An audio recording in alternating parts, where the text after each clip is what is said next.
الحمد لله رب العالمين والصلاة والسلام على أشرف الأنبياء وسيد المرسلين نبينا وحبيبنا وقدوتنا وإمامنا محمد وعلى آله وصحبه أجمعين، أما بعد، فسبحانك اللهم لا علم لنا إلا ما علمتنا إنك أنت العليم الحكيم. اللهم علمنا ما ينفعنا وانفعنا بما علمتنا وزدنا علما نافعا وعملا صالحا يا رب العالمين. معزز بھائیوں، محترم ساتھیوں اور ہماری ماؤں اور بہنوں، یہ درس نمبر 10 ہے کتاب الصلاۃ کا. کتاب الصلاۃ میں جو پہلا باب ہے باب المواقیت، جس میں نمازوں کے اوقات کے متعلق نمازوں کے اوقات کا بیان، اور حدیث نمبر 10 ہے. اس طرح تقریباً ہر درس میں معدل ایک حدیث کی شرح مکمل ہو رہی ہے. وعن رافع بن خدیج رضی اللہ عنہ قال قال رسول اللہ صلی اللہ علیہ وسلم اصبحوا بالصبح فإنه أعظم لأجوركم رواہ الخمسہ وصححہ الترمذی وابن حبان. حدیث کا ترجمہ: حضرت رافع ابن خدیج رضی اللہ عنہ روایت کرتے ہیں کہ رسول اللہ صلی اللہ علیہ وسلم نے فرمایا، نماز فجر اس وقت پڑھو جب صبح خوب روشن اور واضح ہو جائے، یعنی فجر کے تیقن ہو جائے.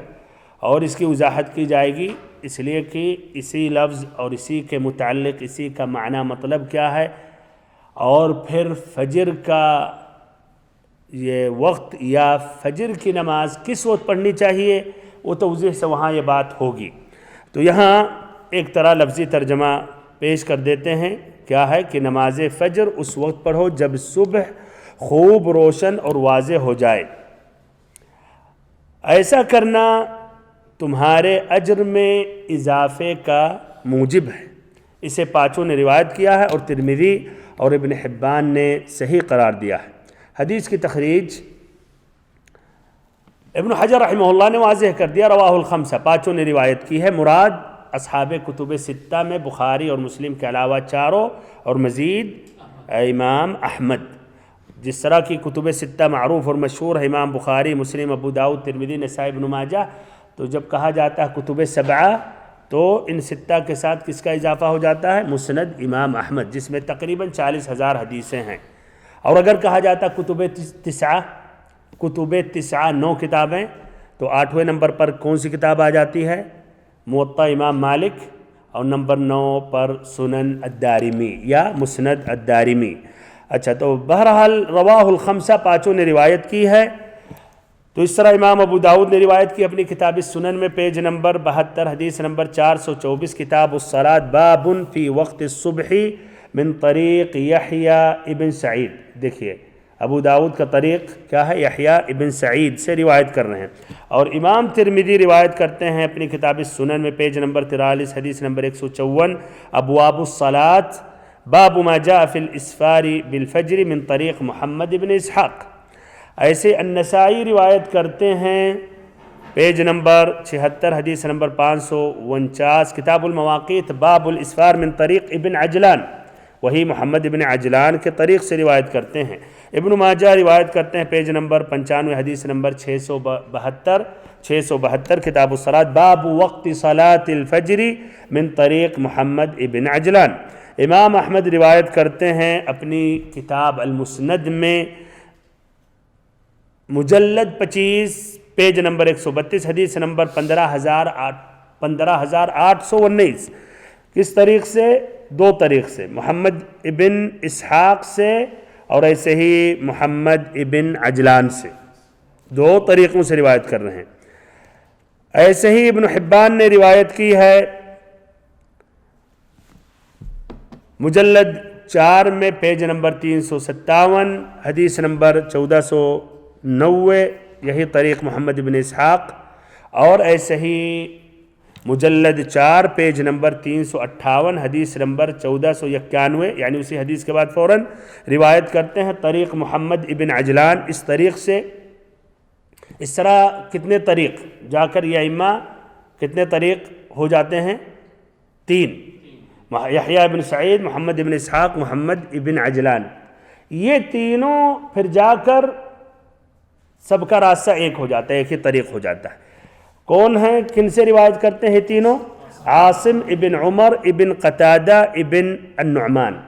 اس طرح کہا جائے گا یہ المدار ہے، اسناد کا جو مدار ہے، جہاں سب جمع ہو رہے ہیں، جہاں سے پھر سب کی لائن، طریق، راستہ، اسناد ایک ہو جاتا ہے، وہ مدار کون ہے؟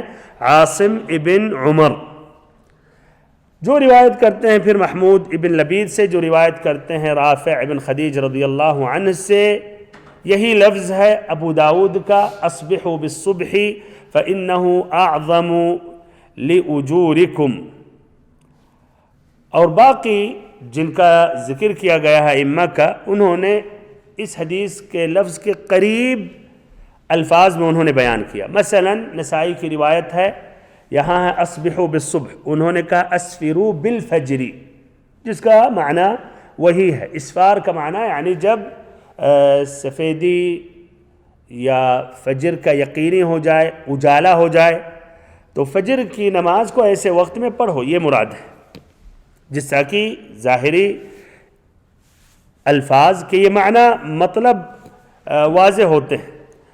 بہرحال بہت ہی اختصار کے ساتھ، محمد بن اسحاق جو ہیں یہ مشہور ہے، محمد بن اسحاق، ان کی ایک کتاب مشہور ہے، کس میں، کس فن میں؟ سیرت النبی صلی اللہ علیہ وسلم میں حوالہ دیا جاتا ہے، سیرت ابن اسحاق، سیرت ابن اسحاق۔ بلکہ سیرت کا ایک اہم مرجع جہاں تمام اہل سیر یا جو کتابیں لکھتے ہیں سیرت میں جو استفادہ کرتے ہیں، وہ انہی کی کتاب سے ابن اسحاق کی جو ہے سیرت ابن اسحاق۔ یہ محمد بن اسحاق، محمد بن اسحاق جو ہیں محدثین کے نزدیک یہ مدلس ہے، تو اگر عن کا لفظ استعمال کرتے ہیں تو شک کی نظر سے دیکھا جاتا ہے، جب تک نہ صراحت سے بیان کرے کہ حدثنی یا حدثنا یا سمعت یا قال لی، جیسا کہ تدریس کے متعلق بات ذکر آئی۔ لیکن کیا اب سوال ہے آپ لوگوں سے، کیا یہاں کوئی اشکال ہے؟ مان لیں انہوں نے روایت کی عنعنہ سے، تو کوئی اشکال ہے یہاں؟ کیا اس حدیث کو کہا جائے گا اس لیے ابن اسحاق ہیں اور یہ مدلس ہیں تو حدیث کو کہا جائے گا کہ حدیث ضعیف ہے یا نہیں؟ ہاں تو غور کریں، ان کی متابعت کی ہے، جزاک اللہ خیراً، دو نے متابعت کی تو کوئی مشکل نہیں، سپورٹ کیا دو نے۔ اور وہ محمد بن اسحاق میں اگر کلام ہے تو یحییٰ بن سعید ماشاءاللہ انہوں نے سپورٹ کیا، ایسے محمد ابن عجلان بھی حسن الحدیث ہیں، تو اس حدیث میں کوئی اشکال اب اس طرح نہیں ہے۔ اس کو کہا جاتا ہے متابعہ، محمد ابن اسحاق کی متابعت کی، سپورٹ کیا کہ انہوں نے، ادھر یحییٰ بن سعید ہے، محمد ابن عجلان ہے۔ تو اس طرح یہ حدیث صحیح ہے۔ اور کس نے اس حدیث کو صحیح قرار دیا ہے؟ ترمذی نے، بہت صحیح۔ اور ایسے ہی ابن حبان نے، ان کے علاوہ ابن القطان نے، ابن عبد الہادی نے، الزیلعی نے، شیخ الاسلام ابن تیمیہ نے، الحافظ ابن حجر رحمہ اللہ، جنہوں نے یہاں بس صرف دو کی تصحیح بیان کی، صححہ ترمذی ابن حبان، فتح الباری میں ذکر کرتے ہیں، کہتے ہیں صححہ غیر واحد، ایک سے زائد ائمہ نے اس حدیث کو صحیح قرار دیا ہے۔ تو یہ حدیث صحیح ہے، واضح طور پر تاکید کے ساتھ بیان کر رہا ہوں تاکہ پھر ابھی جب اس حدیث سے مسئلہ جو ہم استنباط کریں گے اور احادیث کے روشنی میں، تو یہ نہ کہیں کہ حدیث ضعیف ہے، حدیث سے صحیح ہے، تو پھر صحیح مسئلہ کیا ہے؟ فجر کی نماز کس وقت میں پڑھنی چاہیے؟ اس حدیث میں تو ہے کہ جب اجالا ہو جائے، اور بھی احادیث اس مسئلے میں ہے کہ نبی صلی اللہ علیہ وسلم غلس میں پڑھتے تھے جب اندھیرا چھایا ہوتا تھا، یعنی اول وقت میں۔ ایسے ہی یہاں تک کہ بغل میں ایک نمازی اپنے بغل والے کو نہیں پہچان پاتا تھا، تو یہ اس وقت انشاءاللہ اس کی وضاحت ہوگی۔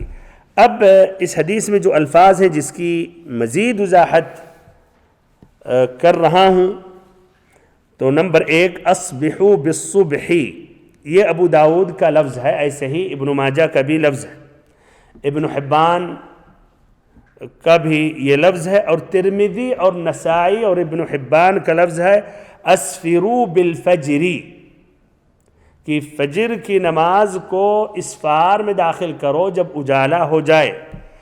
اور ایسے ہی ایک دوسرا لفظ ان کا ہے اسفروا بصلاۃ الصبح، صبح کی جو نماز ہے اس کو اسفار کے وقت میں ادا کرو، پڑھو. اسفار کا وقت جب داخل ہو جائے تب. تو ادھر اس لفظ میں اسبحوا بالصبح سے مراد کیا ہے؟ الصبح سے ادھر مراد کیا ہے؟ الصبح سے صبح کا وقت مراد ہے یا کچھ اور مراد ہے؟ یہاں اسبحوا بالصبح صبح کی نماز، فجر کی نماز. بہت صحیح.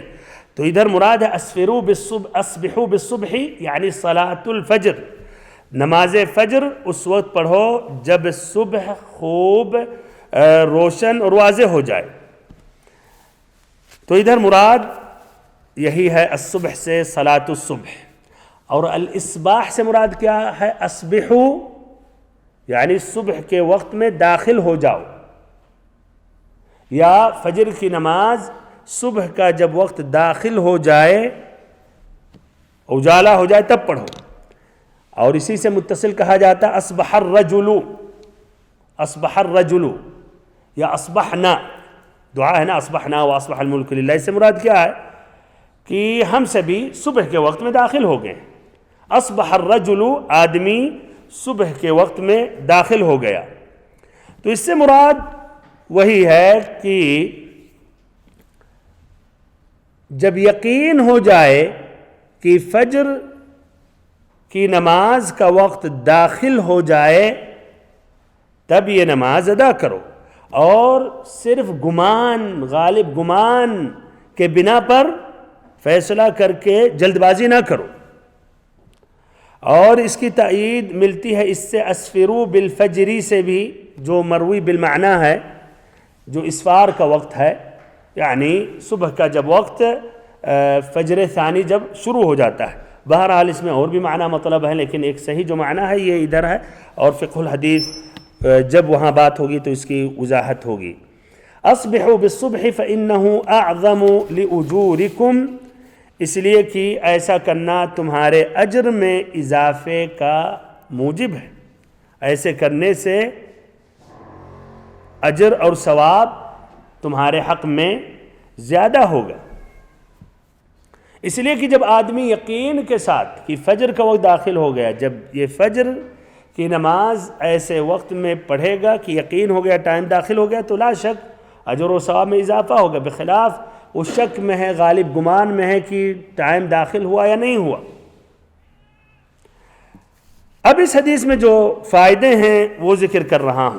تو چلیے آپ لوگوں سے سوال کر رہا ہوں پہلے، اور آپ لوگ نے اب تک کیا سمجھا، اور جو سمجھے وہ پھر اختصاراً بیان کریں کہ اس حدیث کا، اس حدیث سے کیا فائدے حاصل ہوئے، جس کا تعلق باب المواقیت سے ہے، نماز کے اوقات کے متعلق یا فجر کی نماز کے وقت کے متعلق. جب متعلق ہو جائے کہ وقت شروع ہو گیا، فجر ہو گئی، تبھی نماز. اچھا تبھی ہونی چاہیے.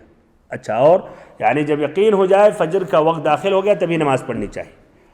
اچھا، اور واضح کر رہا ہوں، کیا اس لفظ سے اسبحوا بالصبح، اسفروا بالصبح سے ایک دوسرا معنی نہیں لیا جا سکتا ہے کہ جب سفیدی چھا جائے، اجالا ہو جائے، واضح ہو جائے تب فجر کی نماز ادا کی جائے؟ ایسا ہو سکتا ہے مفہوم یا نہیں؟ بالکل، یہ بھی ان الفاظ سے یہ مفہوم ممکن ہے. اسی لیے کچھ اہل علم نے یہ مفہوم لے کر انہوں نے کہا کہ فجر کی نماز اول وقت میں نہیں پڑھیں بلکہ تاخیر کریں، اجالا ہو جائے اور ایک دم سفیدی چھا جائے تب پڑھیں. اور انہوں نے یہی معنی لیا اس الفاظ سے، اسی لیے انہوں نے یہ کہا. اچھا، تو اب یہ بات واضح ہو گئی. اب اس کے بعد یہ ذکر کر رہا ہوں کہ اس حدیث میں حقیقت میں صرف ایک اہم مسئلہ ہے جس کا تعلق باب المواقیت سے ہے. وہ یہ ہے کہ فجر کی وقت یا فجر کی نماز کب پڑھی جائے، یا اس کا پڑھنے کا بہتر وقت کیا ہے. یہ جاننے کے بعد کہ فجر کی نماز شروع کب ہوتی ہے، فجر صادق طلوع ہونے کے بعد فوراً، فجر صادق کے ساتھ یہ نماز فجر کا وقت داخل ہو جاتا ہے. کب تک؟ سورج کے طلوع تک. یہ بات واضح ہے جس طرح کی اور احادیث ہے. اب یہاں بات یہ ہے کہ بہتر وقت کیا ہے فجر کی نماز پڑھنے کے لیے. تو اس مسئلے میں کتنے اقوال ہیں؟ اس مسئلے میں 3 اقوال ہیں. پہلی بات تو کہ ہاں اس کو اسفار کے وقت پڑھنا چاہیے، صبح کے وقت پڑھنا چاہیے. اس حدیث سے یہ ہم استنباط کر رہے ہیں. اب اس کی اگر وضاحت کی جائے تو اس میں 3 اقوال ہیں. پہلا قول یہ ہے کہ فجر کی نماز پڑھنے کا مستحب اور بہتر وقت کیا ہے؟ وہ اول وقت ہے. اول وقت ہے بشرط کہ یقین ہو جائے کہ فجر داخل ہو گیا اور ایسے ہی ظاہر ہو گیا، نہ کہ غالب گمان ہے ابھی بھی شک باقی ہے. تو اگر یقین ہو گیا فجر طلوع ہو گیا تو اس وقت نماز پڑھنا یہ کیا ہے؟ یہی بہتر اور یہی افضل ہے. اور انہوں نے کہا یہی مراد ہے اس حدیث سے. اور یہ امام شافعی، امام احمد، اسحاق بن راہوی کا قول الترمذی رحمہ اللہ نے ذکر کیا جب یہ حدیث انہوں نے بیان کی. انہوں نے کہا معنی الاسفاری، اسفار کا کیا معنی ہے؟ اسفروا بالفجر. معنی الاسفار ان يضح الفجر فلا يشك فيه وَلَمْ يَرَوْا أَنَّ مَعْنَى الْإِسْفَارِ تَأْخِيرَ الصَّلَاةِ. تو ان ائمہ نے کیا کہا؟ اسفار کا کیا معنی ہے کہ فجر واضح ہو جائے، فجر کا طلوع ہو جائے اور پھر شک باقی نہ رہے. انہوں نے کہا اسفار کا معنی یہ نہیں ہے کہ نماز کو تاخیر کر کے پڑھی جائے.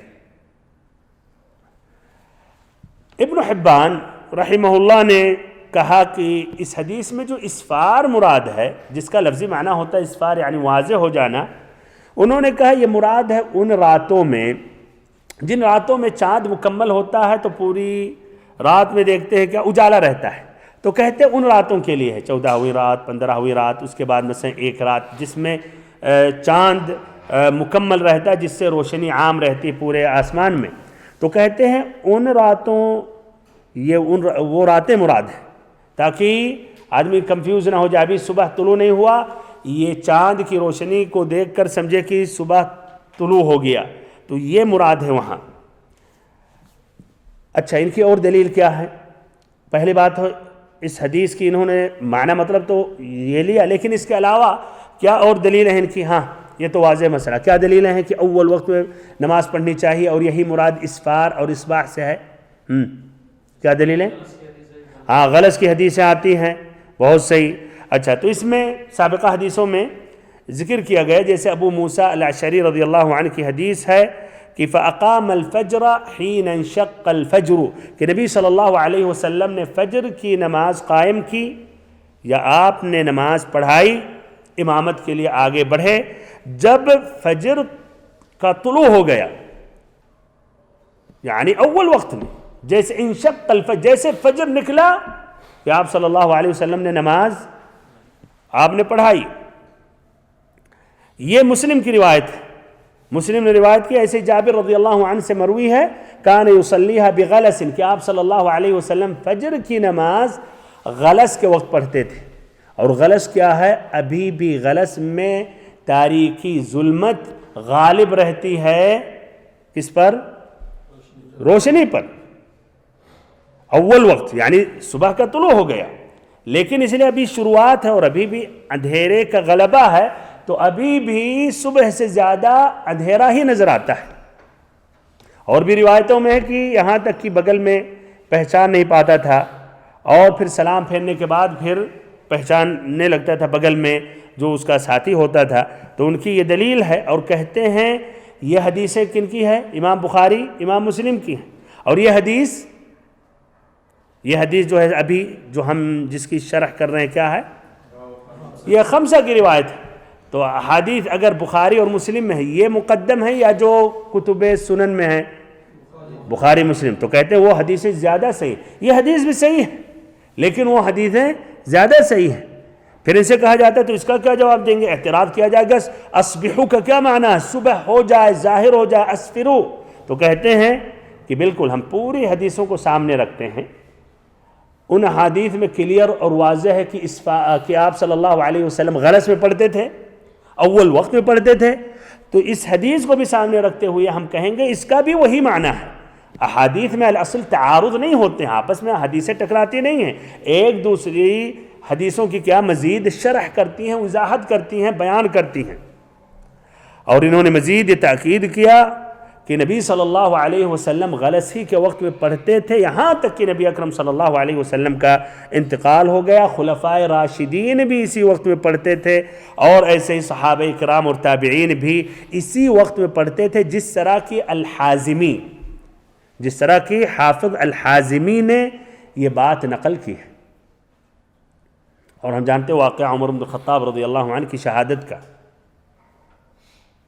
دیکھیں بھائیو، اگر جس طرح دوسرے فریق مراد لیتے ہیں اور کہتے ہیں اصباح اور اسفار سے مراد ہے اجالا عام ہو جائے، اگر وہی مراد ہوتا تو ابو لؤلؤ المجوسی کیا وہ صفوں میں داخل ہو سکتا تھا؟ پکڑا جاتا پہلے سے، لیکن اس لیے غلس کا وقت تھا، ایک دوسرے کو نہیں دیکھ پاتے تھے، اس لیے اندھیرا چھایا ہوتا تھا۔ اور اس طرح ہمارے اور آپ جس دور سے ہم گزر رہے ہیں، لائٹ اور بلب کا یہ انتظام، یہ روشنی کا نہیں ہوتا تھا، تو اس سے بھی واضح ہو رہا کہ وہ غلس کے وقت میں نماز پڑھتے تھے۔ بہرحال اسی قول کو ابن تیمیہ رحمہ اللہ نے راجح قرار دیا اور کہا ان هذا تتفق به معانی احادیث نبی صلی اللہ علیہ وسلم، کہ اسی قول سے تمام احادیث نبی صلی اللہ علیہ وسلم میں اتفاق ہوتا ہے، اور تمام احادیث کا اس طرح اس قول سے کیا تمام احادیث کا یہ خلاصہ ہو جاتا ہے، اور تمام احادیث کا اس طرح معنی مطلب اسی میں جمع ہو جاتا ہے۔ اچھا، تو یہ پہلا قول۔ دوسرا قول کیا ہے؟ دوسرا قول کیا ہے؟ دوسرا قول سے پہلے ایک آپ کے ذہن میں کچھ اور آ رہا ہوگا، وہ ذکر کر رہا ہوں کہ کچھ اہل علم نے اس حدیث کی تاویل کی کہ مراد ہے کہ نبی اکرم صلی اللہ علیہ وسلم لمبی قرأت کرتے تھے، یہاں تک کہ جب آپ صلی اللہ علیہ وسلم فارغ ہوتے تھے تو اسفار اور اصباح کا وقت ہو جاتا تھا۔ یہ طحاوی کا قول ہے، الطحاوی الحنفی، ابن القیم کا قول ہے، کچھ حنابلہ کا قول ہے، اور انہوں نے کہا کہ وہ نبی اکرم صلی اللہ علیہ وسلم کی وہ حدیث میں گزری جو ابو برزہ الاسلمی رضی اللہ عنہ کی حدیث ہے، وَكَانَ يَقْرَأُ بِالسِّتِّينَ إِلَى الْمِئَةِ، کہ آپ صلی اللہ علیہ وسلم 60 سے 100 آیتیں تلاوت کرتے تھے فجر کی نماز میں۔ یہ بھی اپنی جگہ ایک طرح معقول ہے یہ، لیکن اور حدیث سے یہ بھی واضح ہوتا ہے کہ فجر کی نماز بھی ختم ہو جاتی تھی اور غلس کا وقت باقی رہتا تھا۔ اچھا، تو یہ دوسرا قول۔ تیسرا قول کیا ہے کہ فجر کے وقت یا فجر کی نماز کس وقت میں پڑھنا مستحب اور بہتر ہے؟ صبح روشن ہو جائے اور سفیدی عام ہو جائے، ظاہر ہو جائے۔ یہ تیسرا قول یہی ہے کہ فجر کی نماز کو تاخیر سے پڑھی جائے یہاں تک کہ غلس کا وقت زائل ہو جائے اور صبح کی سفیدی چھا جائے، عام ہو جائے، ظاہر ہو جائے۔ یہ قول کن کا ہے؟ اپنے ملکوں میں بھائیوں دیکھتے ہیں کن کا قول ہے؟ یہ احناف کا ہے، حنفیوں کا یہ قول ہے، لیکن احناف میں اور بھی اہل علم ہیں جو تغلیظ کے قائل ہیں۔ السرخسی یا السرخسی نقل کرتے ہیں کہ کچھ احناف اس کے قائل ہیں کہ نہیں، تغلیظ غلس کے وقت میں نماز فجر پڑھنا مستحب ہے۔ اب اس طرح ان کا یہ جو قول ہے، اس سے کیا واضح ہوتا ہے کہ دلیل ان کی کیا ہے؟ یہی حدیث اسبحوا بالصبح۔ اور یہ بھی اس طرح یہ بات ظاہر ہو رہی ہے کہ ان کا اب یہ کہنا کہ یہ حدیث ناسخ ہے ان تمام احادیث جس میں آتا ہے کہ نبی صلی اللہ علیہ وسلم اول وقت میں غلس میں پڑھتے تھے کہ نہیں۔ بہرحال اس قول کا موجب یہی ہوتا ہے، یہی نتیجہ ہوتا ہے کہ اب ان کو کہنا پڑے گا کہ یہ ناسخ ہے اور سابقہ احادیث منسوخ ہے، لیکن حقیقت میں بھائیو یہ صحیح نہیں ہے، اور تینوں اقوال میں سب سے ضعیف قول یہی قول ہے، احادیث کے روشنی میں سب سے ضعیف قول ہے۔ کیوں؟ اس لیے کہ یہ حدیث جو ہے یہ احتمال ہے، اس کا معنی ایک دم یہ نہیں ہے کہ صبح کے وقت میں پڑھتے تھے ایک دم اجالا ہو جاتا تھا، تب یہ احتمال ہے، اور ایک دوسرا احتمال ہے کہ نہیں یعنی صبح جب یقینی طور پر داخل ہو جاتا تھا، تو یہ مفہوم لینا اس حدیث سے کہ نہیں ایک دم سفیدی چھا جائے، یہ احتمال ہے، اور یہ احتمال اگر اور احادیث کے روشنی میں جب دیکھا جائے گا تو یہ ضعیف ہو گیا۔ جہاں غلس کے وقت پڑھتے تھے، اول وقت میں پڑھتے تھے فاقام الفجر حین انشق الفجر، جس طرح کہ میں نے ذکر کیا، تو بہرحال راجح قول یہی ہے۔ کون سا قول؟ پہلا قول۔ اسی لیے ترمذی رحمہ اللہ کہتے ہیں تغلیظ کے بارے میں هو الذي اختاره غير واحد من اهل العلم من اصحاب النبي صلی اللہ علیہ وسلم منهم ابو بکر وعمر ومن بعدهم من التابعین، کہ تغلیظ کے قائل، اس پر عمل کرنے والے کئی اہل علم ہیں، اس میں صحابہ کرام ہیں، تابعین ہیں، صحابہ کرام میں ابو بکر ہیں، عمر رضی اللہ عنہ، انہوں نے یہ ذکر کیا قول اس حدیث کے بعد۔ ایسے ابن تیمیہ رحمہ اللہ نے کہا التغلیظ افضل من الاسفار، کہ تغلیظ یہ بہتر ہے اسفار سے، یعنی تغلیظ غلس کے وقت میں نماز پڑھنا اسفار کے وقت میں نماز پڑھنے سے بہتر ہے۔ کہتے اذا لم يكن ثم سبب يقتضي التأخير، اگر کوئی ایسا سبب نہیں ہے جس کی وجہ سے تاخیر کی جائے۔ اس لیے بھائی یہ بات واضح ہے کہ جب وقت اللہ تعالیٰ نے اتنا دیا ہے تو اگر کوئی وجہ ہے تاخیر کرنے میں کوئی حرج نہیں ہے، لیکن الاصل بہتر اور افضل اور اکثر عمل کس وقت کرنا چاہیے؟ اول وقت میں۔ اس طرح اس حدیث کے متعلق بات مکمل ہو گئی۔ جزاکم اللہ خیرا لحسن استماعکم وبارک اللہ فیکم وصلی اللہ وسلم وبارک وانعم علی عبدک ورسولک محمد۔